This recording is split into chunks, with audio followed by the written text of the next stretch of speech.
We're going to start with an excellent guest, Anthony Lewis, former columnist for the New York Times and author of Freedom for the Thought That We Hate. Anthony, welcome to the Young Turks. I'm glad to be here. Do we go by Anthony? Do we go by Tony? Tony. Tony, okay.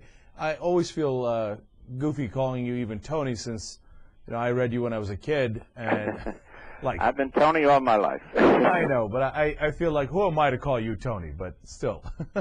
All right. Well, I love the book, of course. And you start, first of all, as a general concept, you talk about something that a lot of people don't seem to get, that freedom of speech isn't for the speech that we find perfectly good and happy and that we all agree with. It's for speech that we don't agree with most of the time, or the general community doesn't agree with. Yeah, the quote, the title comes from a dissenting opinion by Justice Holmes, who spoke of not freedom for those who agree with us, but freedom for the thought that we hate. Yeah, absolutely. Now, what are today's ramifications for that in today's political atmosphere? Is that the main thing that we're talking about here? Dissent on political issues, especially as it comes to foreign policy and the war, or is it larger than that? Oh, I think it's much larger than that. We have to have room for dissent on issues of opinion, which you're talking about, opinion on the war and criticism. But I actually think the most important part of the press part of the First Amendment, which says Congress shall make no law abridging the freedom of speech or of the press, is the press's duty to find out what the government is doing and hold it to account, because so much is done in secrecy, especially by the present administration, which loves secrecy and taps wires and takes us into war, all on secret grounds. And how does that affect freedom of speech? Because you've got privacy issues in there as well. When they're tapping our phones, normally people think, wait, that's a privacy issue. How is that a freedom of speech issue? It isn't really a freedom of speech issue. For me, it's a presidential power issue. It's the abuse of power, because what Bush said and his lawyers said is we can do it even though we violated a criminal statute to do it, because Congress had passed a law requiring warrants for international phone tapping, and they didn't do it. They just said we'll do it without paying any attention to the law. So for me, that's an issue of abuse of presidential power. But of course, it also is a tremendous potential invasion of all our privacy. But the issue of the press's responsibility to dig out what's going on is all around us, because when, for example, the Bush administration began torturing detainees in Guantanamo and elsewhere, Abu Ghraib, secret prisons in Afghanistan, we would never have known about it if the press hadn't dug out the story. And the press is always in a dangerous spot when it does that. The government doesn't like the press to find out those things. So, when the Times publishes a story like that, they shout treason.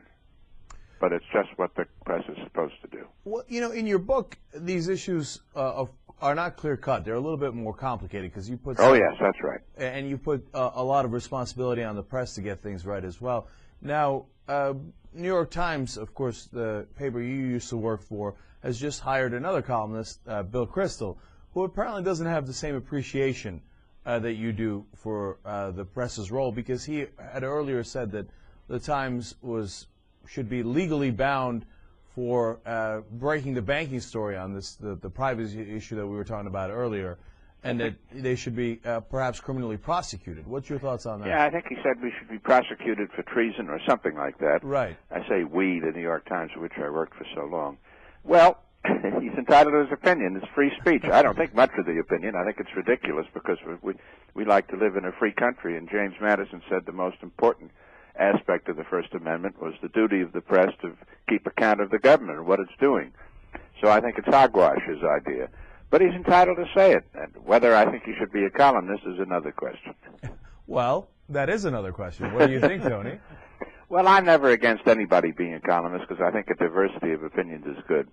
But he, for my way of thinking, his views are too predictable so far. And he's written 3 columns, I think, and they've been sort of straight party line, central conservative, the war is good, and all that stuff. So I think you have to be a little surprising as a columnist. That's an interesting take on it. Now, what's a little surprising is your thoughts on this terrorism issue as it relates to freedom of speech in the book. And the book is Freedom for the Thought That We Hate, and the writer is Anthony Lewis, of course, longtime New York Times columnist. And it's interesting because I might disagree with you a little bit here. Fine. Which would be fun. Newt Gingrich has come out in, I think, one of the few challenges that I've seen. This administration and this conservative movement have challenged so many parts of the Constitution, but the First Amendment, freedom of speech, is not one that they've really has been, I don't believe, and I could be wrong, central target of their campaign. Has not been a central target of the campaign. But Newt I agree with that. They haven't tried to stop criticism of the Iraq War, for example, but they have tried to frighten the press out of finding out the secrets of the Iraq War. That's exactly right. We agree completely on that. But Newt Gingrich came out with a real central target of the First Amendment a couple of months ago when he came out and said, hey, listen, these Muslims running around talking their terrorist talk, well, freedom of speech might not go that far. Now, when he frames it that way, people go, oh, yeah, sure, of course. But in reality, what's terrorist talk and what's not is, of course, a very confusing and an interesting and important issue. Where did you strike the balance in your book? Let's start there. Well, you're right that it's more subtle than I tend to say if I'm being interviewed like this. Usually you try to talk in broad strokes, but it is more subtle. And, for example, American law, as interpreted by the Supreme Court, is that you can't punish somebody for making a speech urging, shall we say, violence or violation of the law, unless the purpose is to arouse, incite immediate violence, imminent violence, and in fact that's likely to happen. So it's a very strict test, and just because people say things we don't like, and even nasty things, we can't prosecute them. But in the present circumstances, what I say in the book that you probably disagree with, or you may, is that in the present circumstance, where terrorism is a reality, an imam who encourages members of his congregation to go out and plant bombs in an airliner imminently, right away, and in fact, one of the members of that congregation did try to do that, Richard Reed, the shoe bomber. But you can stop that kind of speech because the imminence is a reality. It actually happened. And I said in that circumstance, you could prosecute. But Tony, isn't that in imminence argument only in hindsight, because Richard Reed did happen to do that shoe bombing? Only in what? In hindsight. Oh, well, what other sight do you have? The test is, well, yes, your test is a forecast test. He's calling for imminent violence and it's likely to occur.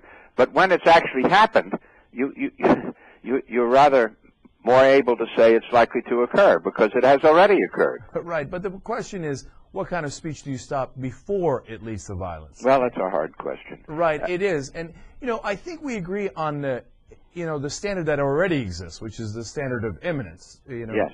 Now, the question is, are you trying to stretch it anything beyond that, Tony? Because that's where we would get into probably a disagreement. Yeah, I think I am. I think I say when a particular kind of speech has already resulted in violence, if the same speech is made to a similar group of people, encouraging them to do similar acts, you can more readily assume the possibility of imminent violence. I fear that would be vague enough that administrations, certainly such as this one, could use it to stop so much speech with which they disagree with, especially given their proclivity to label just about anything they disagree with on the foreign policy level as a terrorist or terrorist supporting action, that I'm concerned that this is the wrong time to go in that direction.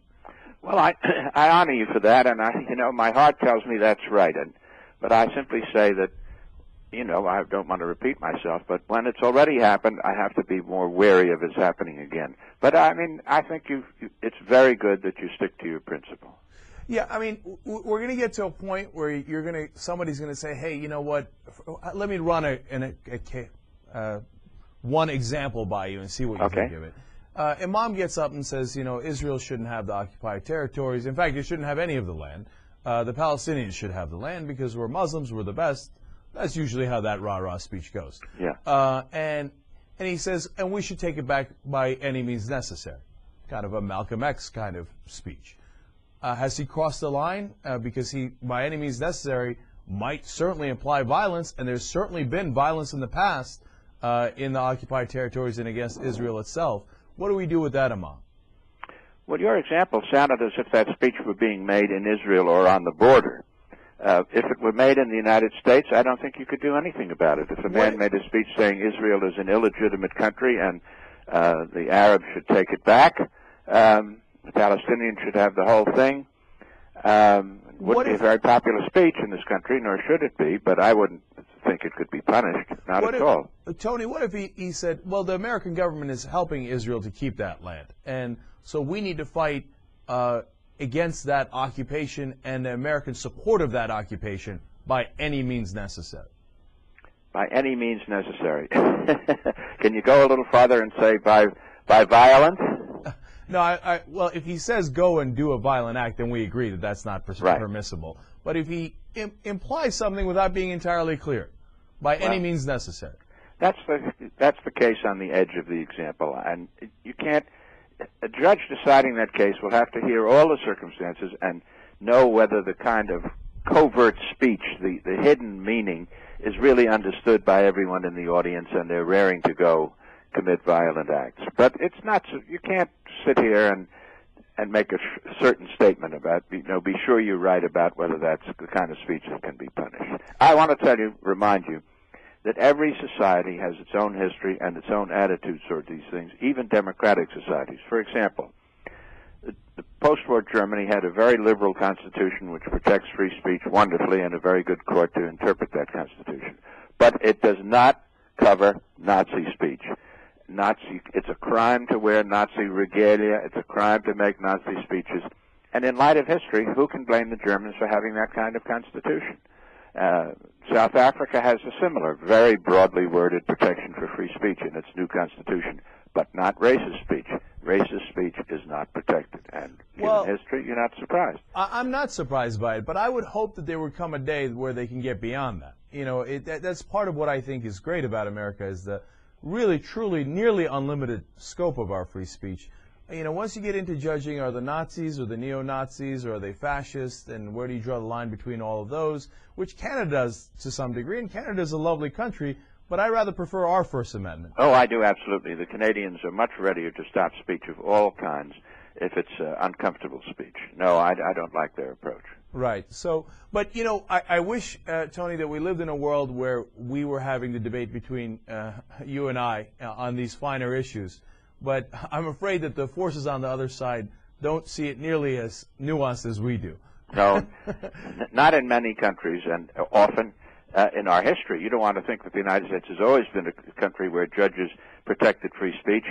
They didn't. People went, let's say, in World War I, the Congress passed a Sedition Act at President Wilson's request, and the states passed many more little sedition acts, and thousands of people were put in jail for perfectly anodyne comments. The president is a fool, or he's running the war very badly, or we never should have got into this war. They were imprisoned. Well, I would certainly be in prison 18 times over by now, that's for sure, if that were still the case. So, believe it or not, as Tony points out in his book, some things have gotten better on freedom of speech and constitutional issues, and they are better now. But read the whole book so you get a sense of the whole scope of the First Amendment. It's called Freedom for the Thought That We Hate. And Anthony Lewis, we really appreciate you coming on the Young Turks. It's been my pleasure. Thank you. All right.